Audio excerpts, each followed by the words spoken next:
Hello everyone, কেমন আছো তোমরা সবাই? মিষ্টিস ব্লগের নতুন একটি ভিডিওতে তোমাদের সবাইকে স্বাগত জানাই। কয়েকদিন ধরেই পাপা বলছে যে পাপার পকোড়া খেতে ইচ্ছা করছে, তো সেই জন্য বললাম আমি তাহলে বাড়িতেই বানিয়ে দেবো, তুমি আজকে একটু চিকেন নিয়ে এসো।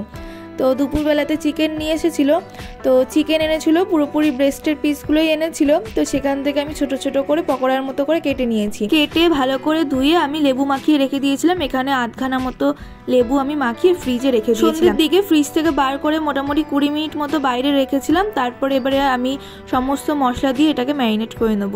প্রথমেই এখানে দিয়ে দিলাম আমি স্বাদ মতো লবণ, তারপরে দিয়ে দিয়েছি জিরের গুঁড়ো, তারপরে দিয়ে দিলাম গোলমরিচের গুঁড়ো, আর এবার এখানে আমি দিয়ে দিচ্ছি 2 চামচ মতো সয়া সস।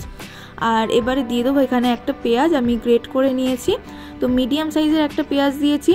আর এবারে দিয়ে দিচ্ছি এর মধ্যে 1 চামচ মতো রসুন বাটা, তারপরে দিয়ে দিলাম 2 চামচ মতো লঙ্কার গুঁড়ো, আর এবারে দিয়ে দেবো 1 চামচ মতো ধনের গুঁড়ো।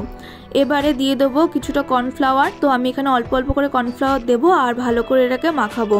তো এখানে আমি 1 বাটি মতো কর্নফ্লাওয়ার নিয়েছি, দিয়ে খুব ভালো করে এবারে মাংসটার সাথে আমরা মাখিয়ে নেবো।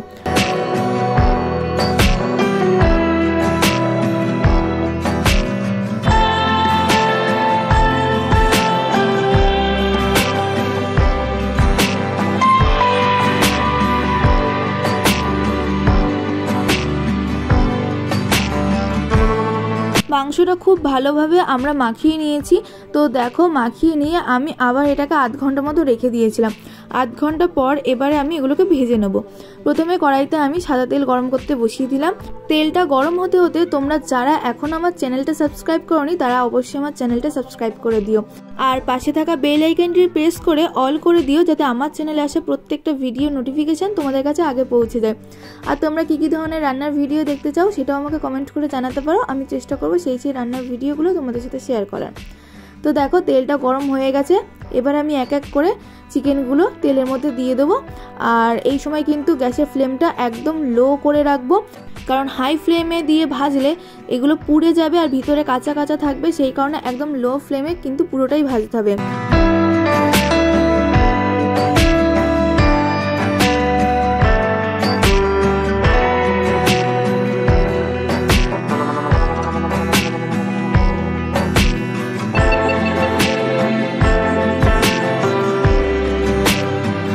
এক পিঠ কিন্তু হয়ে গেছে ভালোভাবে, এবারে আমি উল্টে দিলাম, দিয়ে খুব ভালো করে এগুলোকে ভেজে নেবো। আর গ্যাসের ফ্লেমটা কিন্তু একদম লো করেই রাখবো।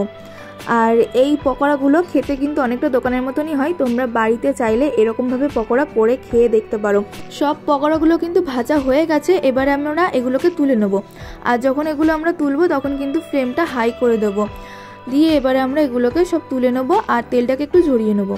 মাঝে মধ্যে এভাবে বাড়িতে পকোড়া বানিয়ে তোমরা কিন্তু সন্ধ্যেবেলার টিফিনে খেতে পারো, অথবা বাড়িতে গেস্ট আসলে এভাবেই বাড়িতে বানিয়ে তোমরা তাদেরকে দিতে পারো। পকোড়াগুলো কিন্তু সব ভাজা হয়ে গেছে। আর এখানে আমরা 2 রকম সস নিয়েছি, একটা চিলি সস আর একটা হচ্ছে টমেটো সস, তার সাথে নিয়েছি কিছু পেঁয়াজ আর শসা।